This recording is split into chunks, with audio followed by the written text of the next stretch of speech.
Friends, అందరికీ నమస్కారం. ఈరోజు మన టాపిక్ వచ్చి ఏపీలోని మే 13వ తేదీన రేపటి రోజున ఓటు వేయడానికి వెళ్ళే వారికి ఎలక్షన్ కమిషన్ అదిరిపోయే శుభవార్త ప్రకటించడం జరిగింది. అదేవిధంగా మీ దగ్గర ఓటర్ ఐడి లేకపోయినా ఈసారి అయితే ఓటు వేయవచ్చు.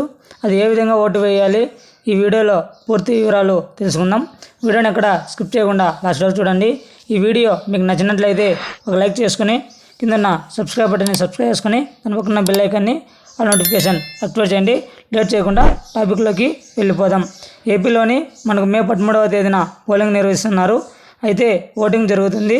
ఈసారి ఓటు వేయడానికి ఓటర్ కార్డు లేకపోయినా కానీ కేంద్ర ఎన్నికల సంఘం జారీ చేసిన వివిధ ఐడెంటిటీ కార్డుల ద్వారా మీరు ఓటు వేయవచ్చు. అదేవిధంగా పూర్తి వివరాలు ఈ వీడియోలో తెలుసుకుందాం. మొదటిగా మీకు ఓటర్ ఐడి స్లిప్లు ఇదివరకే అందరికీ డిస్ట్రిబ్యూషన్ చేయడం జరిగింది. మీ దగ్గర ఓటర్ స్లిప్స్ లేకపోయినా మీరు ఓటర్ హెల్ప్లైన్ యాప్ ద్వారా ఒకసారి మీరు చెక్ చేసుకోండి. లేదంటే electoral roll search ECI.gov.in website ద్వారా ఎలక్టరల్ పోర్టల్ ECI.gov.in వెబ్సైట్లో చెక్ చేసుకోవచ్చు. తర్వాత ఈ పోలింగ్ బూత్లోకి వెళ్ళగానే మీ ఓటర్ స్లిప్ను తీసుకొని ఆ యొక్క పోలింగ్ స్లిప్ను చూపించి సీరియల్ నెంబరు, వార్డ్ నెంబరు చూపించవలసి ఉంటుంది. వివరాలను బట్టి అధికారి ఓటర్లో వివరాలు ధృవీకరిస్తారు. వివరాలు అన్నీ సరిగా ఉన్నాయా నిర్ధారణ అయిన తర్వాత మరో పోలింగ్ అధికారి ఎడమ చూపుడు వేలు పైన సిర గుర్తు వేస్తారు. మీ వివరాలను ఫార్మాట్ 7లోకి నమోదు చేసుకుంటారు. ఓటర్ జాబితాలో బటను, వేలుముద్ర లేదా సంతకం చేయించుకుంటారు. ఎలక్ట్రోల్ గుర్తు పెట్టి మీరు ఓటు వేయడానికి ఓటింగ్ అపార్ట్మెంట్లోకి ఓటు కోసం ఏర్పాటు చేసిన చిన్న గదిలోకి ఈవీఎం మిషన్ దాని పక్కన వీవీప్యాట్ మిషన్లు ఉంటాయి. మీరు ఎవరికి ఓటు వేస్తారో కాగితంపై ముద్రించి చూపించేది ఈ ఈవీ మిషన్ యంత్రం. ఈవీఎంలో వారికి కేటాయించిన గుర్తులు ఉంటాయి. ఈ ఈవీఎం అభ్యర్థులను కేటాయించిన గుర్తుంటాయి. మీకు నచ్చిన అభ్యర్థి నీలిరంగు బటన్ మీద నొక్కాల్సి ఉంటుంది. 5 సెకండ్లతో పాటు చిన్న శబ్దం వినిపిస్తుంది.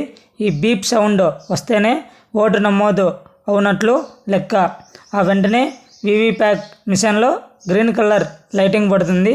వీవీప్యాట్ మిషన్ పై చూస్తే మీరు ఓటు వేసిన అభ్యర్థి గుర్తు ఈవీఎంపై అతని కేటాయించిన క్రమశంగా పేరు ముద్రించిన కాగితంపై స్లిప్ అనేది 7 సెకండ్లు కనబడుతుంది.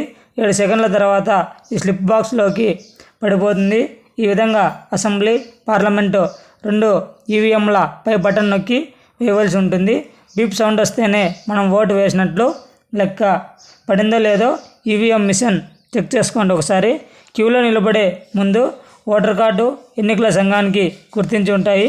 ఓటర్ కార్డు లేకపోతే ఆల్రెడీ మనకు ఓటర్ కార్డు ఉన్నా మీరు ఒకవేళ పోగొట్టుకొని ఉంటే మనకి ఒకవేళ మీ దగ్గర ఓటర్ కార్డు లేకపోతే 12 రకాల కార్డులని వినియోగించుకోవచ్చు. మొదటిగా ఆధార్ కార్డు, ఉపాధి హామీ కార్డు, పాస్బుక్, ఆరోగ్య స్మార్ట్ కార్డు, తర్వాత PAN card, passport, driving licence, photo కూడిన పెన్షన్ డాక్యుమెంట్, ఐడెంటిటీ కార్డ్.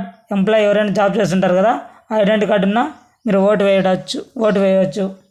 మరిన్ని లేటెస్ట్ అప్డేట్స్ కోసం మన యూట్యూబ్ ఛానల్ని సబ్స్క్రైబ్ చేయండి, షేర్ చేయండి. అంతేకాకుండా మీ ఫ్రెండ్స్ అండ్ ఫ్యామిలీకి వాట్సాప్ మరియు టెలిగ్రామ్ గ్రూపుల్లో షేర్ చేయండి. Thank for watching video. జై హింద్.